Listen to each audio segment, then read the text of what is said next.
good, YouTube? Quinn Wade coming to y'all with that what to expect season preview analysis on how the season might go for the Utah Jazz. But a lot of things went wrong last year.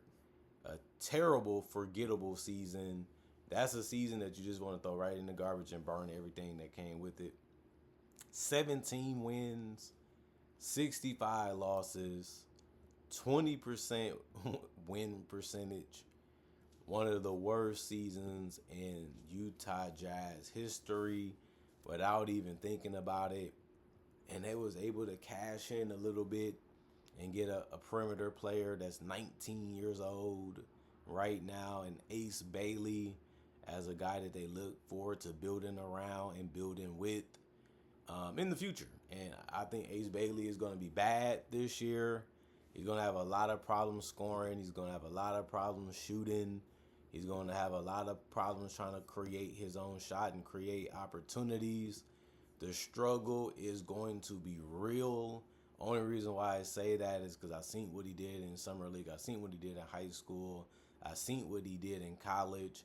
And I feel like the NBA is a step above all that, as we should know. And he's going to have a lot of problems with that, especially with his style of play and how he tries to play the game. But his learning experiences. This is what you want him to see. This is what you want him to go through so he can become the player that you hope that most of us think he can be, which is an all-star. He has the shot making, he has the confidence, and he has a lot of little things that he's great at right now, and he has some things that he's good at. We're going to see if he's going to rebound. We're going to see if he's going to be able to get separation on his shots. We're going to see the type of shots he's going to take. We're going to see if he's really going to trust his teammates and build with them and pass and trust in them. All those things are essential to being a great player in the NBA. And we're going to see if he's going to be able to pick up some of those habits or drop some of those old ones for the betterment of his team and the betterment of the success of the team, and for him just to fit in better and play off his teammates better. It's fun to see it. It's fun to watch it because you will see if a player really wants to be great or if they succumb to that greatness and fall off or never become the player that we envision them being and envision themselves being. And it's going to be fun watching it because, like I said, he has a lot of potential. He has a lot of upside. But this is a 2-3 year project of him trying to find himself and figure things out.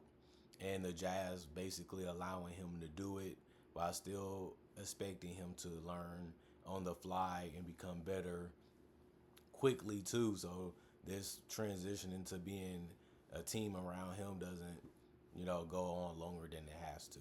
They don't want this to be a long-term thing. They want this to be more of a short-term thing. Same for Will Hardy. You don't want to lose too much. You don't want to continue losing too much. And when you look at this Utah Jazz roster, they have a lot of guys that's just like Ace Bailey, whether if they're just guys that know how to score better than they can defend, or they just still learning how to fit into a team concept.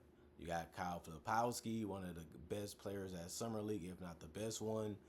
We seen what he can do last year. He showed that he can shoot. He showed that he can space the floor. He showed that he can finish around the rim from time to time, and he was respectable. He also showed that he can be a solid rebounder if he's getting the opportunities, if he's getting the minutes. He did foul a lot. He did, allow teammates to score a lot around him. And he wasn't the greatest rim protector, wasn't the greatest team defender either. Those are things he's going to have to figure out right away if he's going to be a starter and an impact player in this league. He just has to figure that out. And hopefully he does, because he is a guy that has a lot of potential. And having him and Lauri Markkanen can be good if they could defend, because they can both space the floor and do pick and pops and roll to the rim and, use their size to their advantage against smaller and slower people.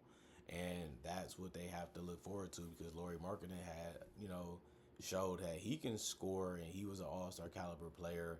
He fell off a little bit last year, didn't get as many games that as he would like, 47 total. He did start all of those games, but he didn't play well. He shot bad from the field. He didn't even shoot that great from three. He left rebounds on the table. He got exposed a lot last year for the player that he is. He surprised a lot of people a couple years ago. They was able to fix how they can go against him, how they can make things tough for him. He didn't make enough adjustments. He didn't make enough changements to his game, and the NBA exposed him a little bit. And we'll see if his new teammates can help things look a little bit more prettier, and if he can play off other guys that can cause, distractions and collapses in the defense and make them pay. And Kevin Love is the same. People forget that Kevin Love is even on his roster, but he's going to stay out the way. He's going to help these guys with passing and rebounding and shooting and spacing.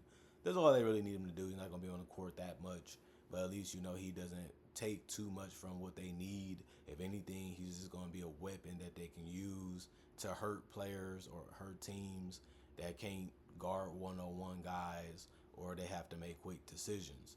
You can say the same thing about Walker Kessler. He's going to be around that paint. He's going to try to finish strong. He's going to try to find a way to get to them shots.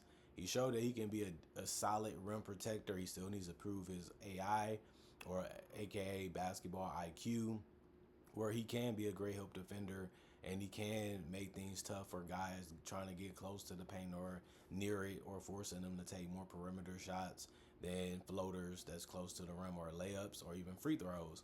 I think he's still adjusting to that, the speed and the quickness of the NBA, plus the skill level of the NBA. He's only been around for a little bit, but he's showing you that he can be a legitimate starter in this league. But he's getting closer to a payday. We're going to see if they really want to keep him. We're going to see how much they want to pay him, how much he's going to be worth. But he is a guy that is, sturdy, and he is a guy that's showing you that he can be a legit NBA player in this league. Now we just have to see what they want to do with him. They do have players like Yusuf Nurkic that can space the floor too as a big. He is a guy that can finish around the rim. He can set good screens, do dribble handoffs. I don't think he's going to play that much. I don't think he's going to be a big part of what they're about and what they do. Obviously, long term, he's 31 years old. He's already slowing down a little bit. His value is also going down as a player. They got him for now. He's just another guy that they were trying to get picks out of when they got him. And now he's going to sit here and contribute the best he can until he's on to his next team. But he's still a quality player at this point, but just not a one that they really need, because they have a lot of bigs that's young. They need the playing time and the experience. So his time with Utah, I don't think gonna last that long. Cody Williams, they still believe in him. He's only 20, so you can't blame him. He's a guy that has quickness. He's a guy that should be able to shoot eventually, should be able to score off the dribble eventually. Should be a decent three-point shooter. The problem is he showed how bad he was last year. Just a terrible season for him.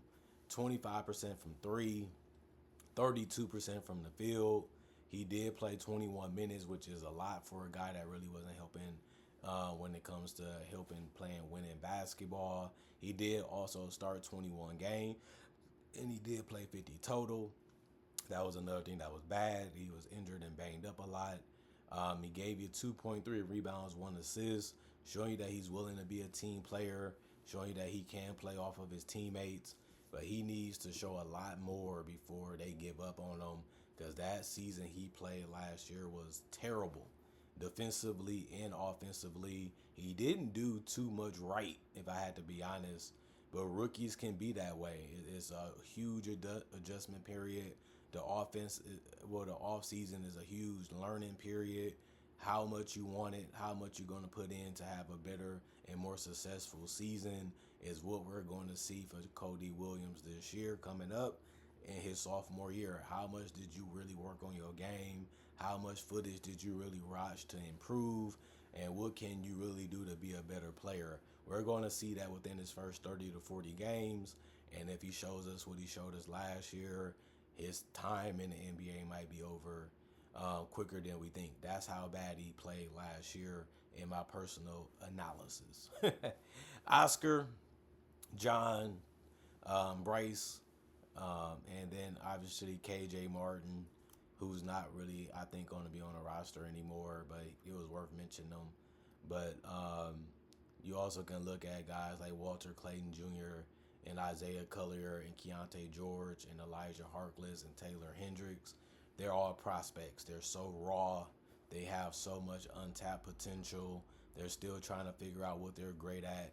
Is we just gonna be finishing on around the rim? Can I work on my jump shot to be a better perimeter player? A guy, obviously, like Isaiah Collier, he's more of an unselfish guy. He's gonna look for his teammates and try to find a way to get them easy opportunities and easy shots while still trying to fill in the gap as a scorer. You can say the same thing about Walter Clayton. He's going to play off his teammates. He's going to try to make perimeter shots, provide spacing, try to find a way to create a shot from time to time off the dribble if it's there, or they close out on him hard. Other than that, he just got to keep the ball moving. If that's not going to be there, that's what he has to do. Kyle Anderson is going to give them size and playmaking. He still can do that. He's still good at that, and he's going to get them close to the rim finishing, whether that's a push shot or just finishing close to the basket or even getting to the free throw line. And he's a guy that can collapse the defense and get guys open opportunities at the paint or at the three-point line or the mid-range. And then you look at guys like Keontae George. He's just a guy that really had a lot of chances and opportunities to shoot the ball and develop as a shot creator. It looked ugly at times, just like his rookie season.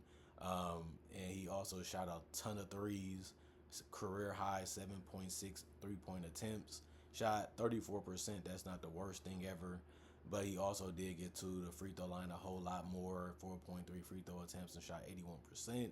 He also got 3 rebounds and 5 assists. That was a good progression for him, trying to be a combo guard and trying to use that speed and quickness and that ability to create separation to be a thing that can be the demise of the defense trying to guard him. He did play 67 games and had started 35 of them, but he was so inefficient, so Chuck happy that they just had no better option, no better person to give the ball to from time to time, really, besides Isaiah Collier that can create for himself and others. And it just was a mess sometimes with Keontae George. But he's only 21. He's showing signs and flashes of what he can possibly be, especially if he can up his shot selection and up his IQ of how to create the better shots and just make them at a higher clip. I think that's what you have to see from him in this year as he's going into his junior year in the NBA. You just want to see him make shots better and just take smarter ones and not settle and just throw up anything. And that will be enough for you to be won over by him. Elijah Harkless, I don't think we're going to see him a lot. I don't think you're going to get a lot from him because they just have a lot of guards that's trying to play. They have a lot of guards that they're building with and a lot of wings too. And he didn't shoot the ball that well or play that much. And he's a project, so I think they're going to try to develop him more. And then when they need him, they need him. If they don't, they're not going to really panic that much because he's really a 4th or 5th guy at that guard position. And they don't really care how he turns out as much as the other guys because they're more of a priority than he is. And then Taylor Hendricks, the 6'9", body, 215. You want to see him get stronger. You want to see him, bang a little bit more. You want to see him not avoid or be scared of contact. The guy only shot 22% from the field. It was a bad season because of injuries and opportunities, and he only played 3 games. That's as worse as it can get. So his next year should be just better because he's available. He's going to be ready to play.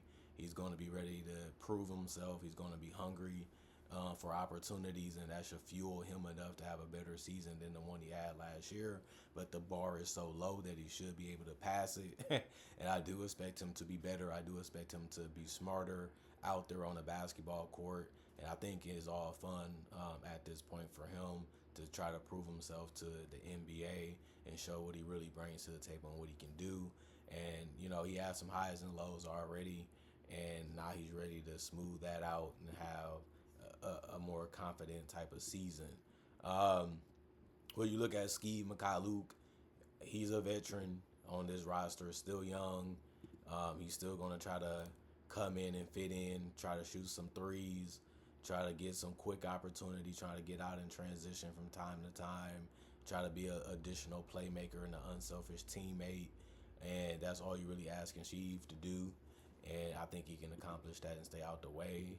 And that's the type of fit they need him to be for this roster. Georges Niang, all you want him to do is handle the ball a little bit and make a shot on the perimeter and just be deadly from three. I think he's going to be able to bring that to the table. I think he's going to be able to help them in transition too. Just space the floor, make the defense make decisions quickly, and make them pay for it. Even in the half court is all they really want him to be and want him to do. And I think that if he can give them close to double figures or double figures, that's what they need him to do for this team. Besides knock down the three and just keep the ball moving. And he has already done that his entire career. So it's going to bring a lot more stability to any lineup that he's in, and you're basically happy with that. And then, like I said, Bryce and John and Oscar, they're so raw. We don't really know what they're going to do. We're not going to really bank on them playing a lot because you want to win games too if you're Will Hardy. And these guys just ain't going to be able to show enough for you to believe in them or want them to be on the court enough.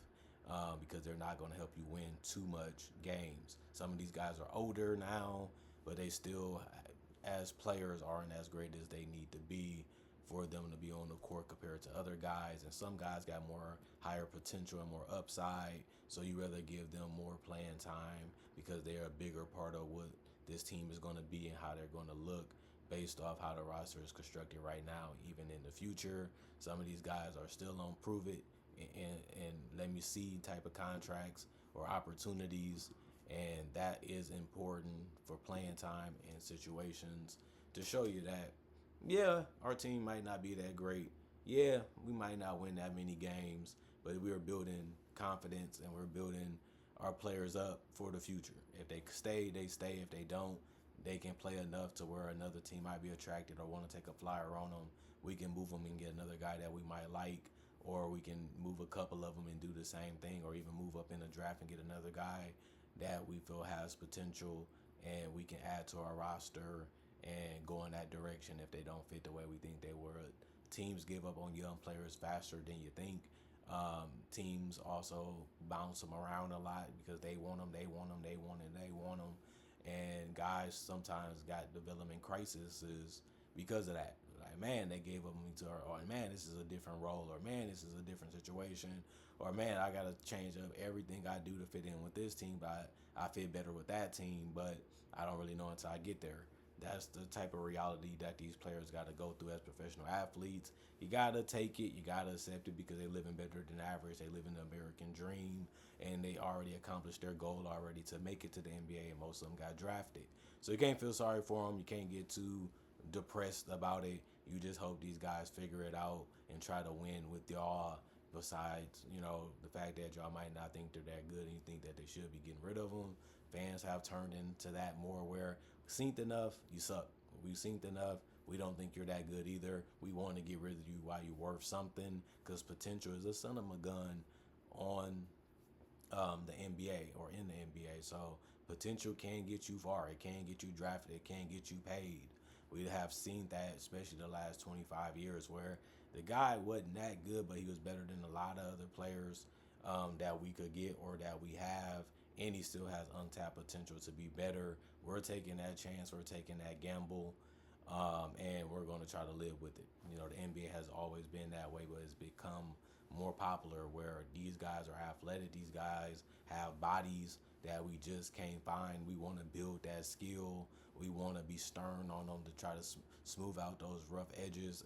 And we have seen guys still become nothing. We have still seen them type of guys hang around. And it's because they just can't find nothing better. They just can't find nothing that is worth the contract that they'll take. And most players and most organizations looking at it like that's why we're going to hang around. Can't find nothing better. You're not going to be interested in nothing else. Well, take me. I'm available. You know what I mean? I'm here. I would love that, right?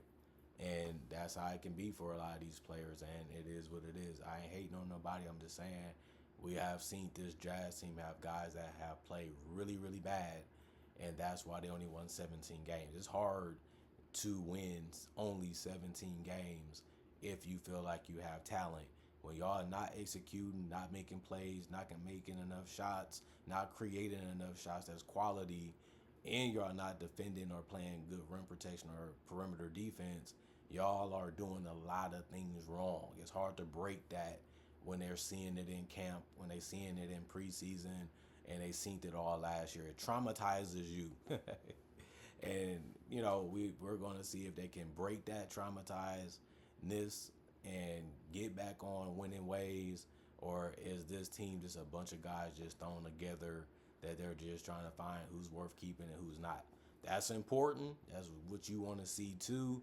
But that just makes the whole conversation full circle and makes full sense why these guys are still on prove me contracts. And even if you give them extension, if they show that they're not developing, it will be another team that's willing to take on that challenge, just like they did when they drafted them, and just like the Jazz are doing now with majority of their roster is untapped, raw, even physically players that's not there yet, and they just want to see how long it's going to take them to be good, or they just feel like they're better than a lot of other guys they could have taken swings at or bites at the apples with. And the NBA can be that way. The Jazz basically is what I'm saying. Is going to have a terrible year. They're not going to win that many games. They're not going to look that good. They're going to look ugly at some times, and you're just going to look at it like, well, what did we really learn from this game? What did we really get from this game as fans, as players, as an organization? You're going to be a little lost. You're going to be a little confused, just like we were last year and the year before. But I like some of these guys, when it comes to what they possibly can be, and it can be blinding for that reason because we have to accept what they are also. And that's basically how I'm going to end it there when it comes to this team. Max 25 games for me or under. I expect them to be probably the worst team in the Western Conference, and I wouldn't be surprised if they were again, in my personal opinion, my personal analysis. Comment, like, subscribe, share, hit the notification bell for more analysis. And if you want to get it right away, that's why you need to hit the notification bell. I also do conversation videos just like this about various NBA-only topics. I also do breakdowns of real footage of legends, current legends, rookies, and also future stars. I also do mock draft and draft coverage. So if you love that type of stuff, you can't get enough of it, you want more and more of it, I got over 3,000 videos already on my channel that you can watch and enjoy right now. And it's all for free. And I upload videos each and every day. So if you love it, can't get enough of it, you need more of it, this is a channel you should be supporting. This is a channel you should be subscribed to. And hopefully you have fun and enjoy it and accept it for what it is. Just like we had to accept these players coming in and try to help them become better in the future. I need y'all to subscribe. I need y'all to keep watching. I need y'all to keep enjoying and looking forward to more content. That's why this channel is going to survive. That's why it's going to be around. And that's why it's going to be loved, because that's the purpose of me being a content creator. I enjoy it so much that I'm going hard every day to give y'all multiple to a video a day throughout the entire year or years that I've been doing it. I've been in this game for 10 plus years, and it's going to be fun to continue and enjoy this as much as y'all do as viewers. Other than that, thank y'all for supporting the channel. Other than that, in the past, the present, hopefully in the future, thank y'all for also giving this chance, this channel a chance, and appreciating the content for what it is, and continuing to come back and making time for me. I really do appreciate that, and I do love that about y'all. Other than that, I'm gone for now. Y'all stay blessed up. Don't forget, let's make 2025 a better year than 2015. That's the main goal. Let's get 4,000 videos turned in by the end of the year. We're not that far from that. And on top of that, let's get 1 million total views on this channel. Small goals that comes with longevity. Let's keep it pushing. Let's keep it going. Analysis till we die is what we about on this channel. We built it. We made it. It's popping. It's great. It's one of the best feelings and the best things to watch and support. I feel y'all because I see what y'all are trying to do each and every day when it comes to supporting this channel, and I love it and I enjoy it. Other than that, gone for now. Y'all stay blessed up. Peace, and y'all enjoy your day. I hopefully see y'all today or tomorrow.